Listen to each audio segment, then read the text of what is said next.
Welcome to another edition of NIF Australia's Israeli election preview. We'll start this episode with a look at the latest on Prime Minister Benjamin Netanyahu's campaign. This week, he launched a new set of campaign advertisements featuring giant photos of US President Donald Trump, as well as his slogan, Netanyahu in another league. In 2017, it was only Israelis and Russians who told Gallup they preferred Donald Trump's leadership to Barack Obama's. So clearly Netanyahu is trying to harness Trump's popularity in Israel and hope their chummy relationship leads to more votes. Given how important the US-Israel relationship is in terms of Israel's economy, as well as the security and military assistance they provide, it's no surprise he's playing this card. One of the reasons Netanyahu is feeling the heat is the insurgency of Benny Gantz, who's running in his first election. He's now teamed up with Moshe Ya'alon, who Netanyahu controversially fired as defense minister 2 years ago. Gantz released his first political ad, a strong video touting the military campaign in Gaza in 2014 while he was IDF chief of staff. Shown over aerial footage of Gaza in ruins, the video brags about bombing 6,231 targets, killing 1,364 terrorists, and the 3.5 years of quiet that have followed, with the taglines, "Only the strong win," and "Israel before everything."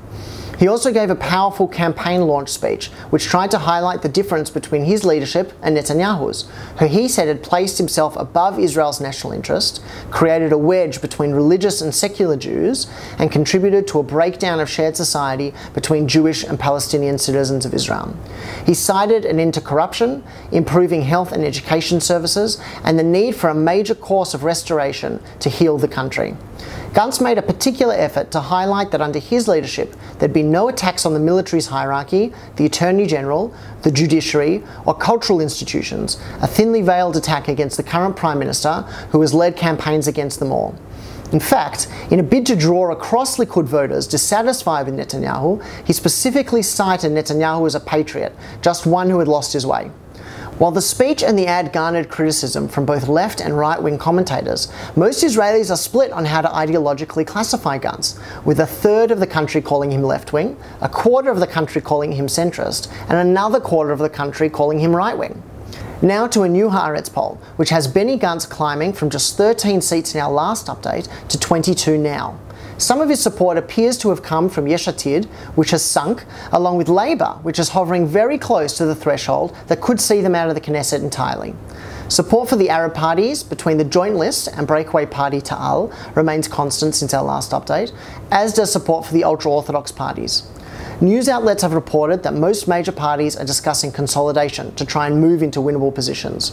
One report had Yair Lapid and Benny Gantz's parties merging in the centre, while on the right one proposal was for Likud, Naftali Bennett's New Right, as well as Avigdor Lieberman and Moshe Kachlon's parties to unite.